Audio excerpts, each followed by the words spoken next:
Bwana Yesu asifiwe, watoto na watumishi wa Mungu, na wasalimu nyote katika jina lake Yesu Kristo mwana wa Mungu aliye hai. Ninamshukuru Mungu ambaye ametupa tena nafasi hii kukutana kupitia ukurasa huu. Nina jambo moja ninasukumwa niseme na wewe katika wakati huu. Na jambo hili linatoka katika kitabu cha Yoshua sura ile ya 1 mstari wa 2. Biblia inasema hivi: Musa mtumishi wangu amekufa.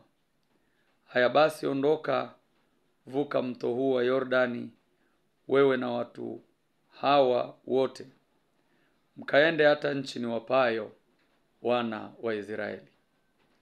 Mungu alikuwa anazungumza na Yoshua baada ya Musa kufariki, na safari ilikuwa inaendelea. Maana yake lazima wangefika mahali wanakotakiwa kufika, hata kama kungekuwa kwa mateso ya kiwango gani, lakini wanatakiwa wafike mahali wanatakiwa wafike. Kuvuka kwa maisha ya mtu, kuvuka kwa huduma, kunategemea na sauti inayokuongoza. Umemsikia Mungu katika mambo mangapi? Amezungumza na wewe katika hali ya upole na upendo. Na Mungu anataka uvuke kiroho kwanza, ndipo mambo mengine yavuke kimwili. Sio kwamba haturuhusiwi kusema kila kitu kwa wakati, na tukipewa muda wa kusema huwa tunasema. Mungu anachotaka kwenye maisha yako, ahadi zake ili zitimie kwako, lazima usikie, ufuate maelekezo ambayo Mungu ameyaachia kupitia watumishi wake maeneo mbalimbali.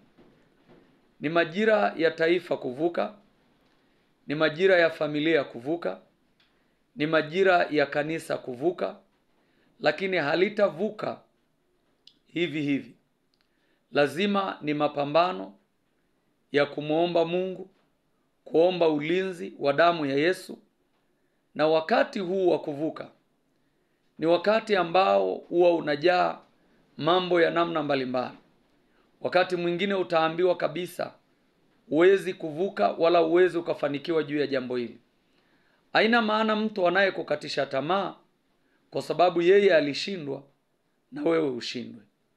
Ni wakati wetu wa kuvuka, kama kanisa, kama nchi, kama familia na mtu mmoja mmoja. Vuka kwa sababu Mungu ameachia nafasi ya wewe kuvuka, na Bwana akubariki. Amen.